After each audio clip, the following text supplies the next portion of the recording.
जय श्री कृष्ण मित्रों, राधे राधे।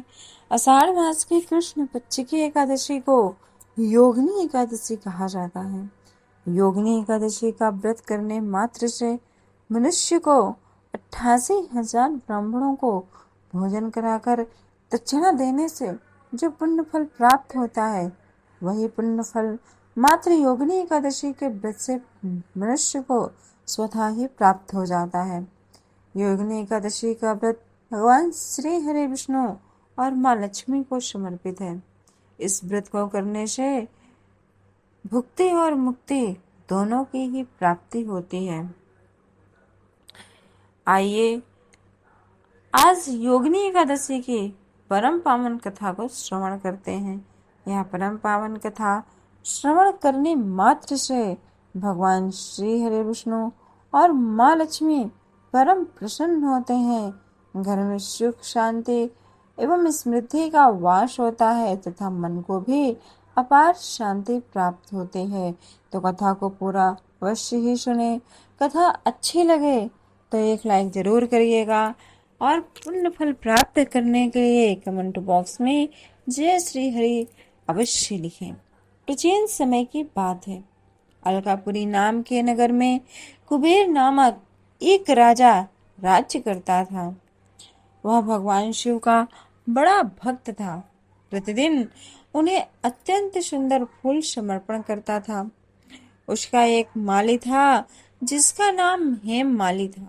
हेम माली का बस एक ही काम था कि वह प्रतिदिन प्रातः काल मानसरोवर से सुंदर सुंदर फूल लाकर राजा कुबेर को देता था और उन फूलों से राजा कुबेर भगवान शिव का नित्य प्रति पूजन करते थे।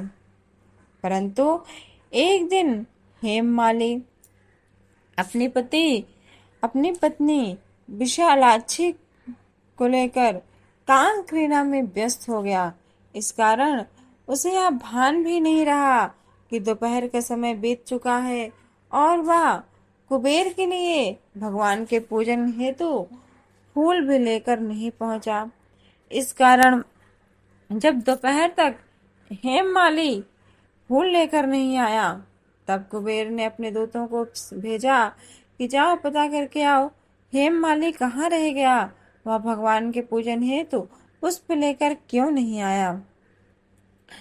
तब जब राजा के सैनिक हेममाली को जाकर देखते हैं तो आकर सारी बातें उन्होंने राजा को बताया और इधर भय से थर्राता हुआ हेममाली भी अपनी पत्नी विशालाक्षी के कारण साथ लेकर राजा के पास आता है और राजा को फूल निवेदित करके उनसे क्षमा प्रार्थना करता है। परंतु राजा को पूजन के लिए फूल नहीं मिले थे। इस कारण राजा अत्यंत क्रोधित हुआ और उन्होंने क्रोधित होकर हेममाली को श्राप देते हुए कहा कि हे राजन, तुम स्वर्ग में रहकर अलकापुरी में रहकर सामान्य मनुष्यों के जैसे व्यवहार करते हो, अतः मैं तुम्हें श्राप देता हूँ कि तुम इसी वक्त कोढ़ी होकर धरती पर चले जाओ और वहां दर दर भटको। हेममाली को राजा का श्राप लगता है और वह कोढ़ से पीड़ित होकर जंगल में भटकने लगता है। पर उसकी पत्नी विशालाक्षी भी अपने पति के पास आती है और उनकी सेवा के लिए वह भी वन वन भटकती रहती है। एक दिन विशालाक्षी को एक बड़ा ही सुरम्य आश्रम दिखाई पड़ता है। विशालाक्षी अपने पति को लेकर उस सुरम्य आश्रम में पहुंचती है। वहां पर उन्हें मार्कंडेय ऋषि के दर्शन होते हैं। मार्कंडेय ऋषि के चरणों में प्रणाम कर सारी बातों को विशालाक्षी और उसका पति हेममाली विस्तार पूर्वक कहते हैं और साथ ही उनसे यह प्रार्थना करते हैं कि वह उनकी इस दशा को मुक्त करने में उनकी मदद करें। महर्षि मार्कंडेय को उनकी इस दशा पर अत्यंत दया आती है और उन्होंने कहा कि तुम इस दशा से अवश्य ही मुक्त हो जाओगे। इसके लिए तुम्हें योगिनी एकादशी का व्रत रखना होगा। हेममाली ने मार्कंडेय ऋषि से व्रत विधि पूछी। मार्कंडेय ऋषि ने हेममाली को व्रत विधि बताया। तब हेममाली और उनकी पत्नी विशालाक्षी दोनों ने ही श्रद्धा भक्ति से युक्त होकर एकादशी का व्रत किया। इस व्रत के प्रभाव से ही दूसरे दिन यानी द्वादशी के दिन ही उनका कोढ़ दूर हो गया। वह फिर से सुंदर और स्वस्थ हो गए और उसके बाद वापस वो स्वर्ग को गए। स्वर्ग में जाकर राजा कुबेर ने उनका अत्यंत स्वागत सत्कार किया तथा उनके लिए उन्होंने दिव्य आसन बिछाया। इसीलिए कोई भी मनुष्य जो योगिनी एकादशी का व्रत रखता है उसे संपूर्ण कामनाओं की प्राप्ति होती है। वह सुंदर, स्वस्थ और शीघ्र संपत्ति वाला हो जाता है। जो लोग एकादशी का व्रत रखने में असमर्थ हैं उनके लिए भी एकादशी के दिन पूरी श्रद्धा और उचित अनुष्ठान के साथ भगवान श्री हरि विष्णु का पूजन करना चाहिए। न पूजन कर सकें, यदि आप पूजन करने भी समर्थ नहीं है, यदि आपके पास पूजन की कोई सामग्री नहीं है, तो भी आज के दिन भगवान श्री हरि विष्णु का नाम जब तो आप मन से करते ही रहें और परम पावन कथा को जरूर सुनें, क्योंकि आप परम पावन कथा सुनने मात्र से मनुष्य के सभी पाप नष्ट हो जाते हैं। जो मनुष्य हर महीने एकादशी का व्रत करता है या व्रत रखने के लिए दूसरों को प्रोत्साहित करता है, वह मनुष्य भी भगवान के परम धाम का अधिकारी हो जाता है।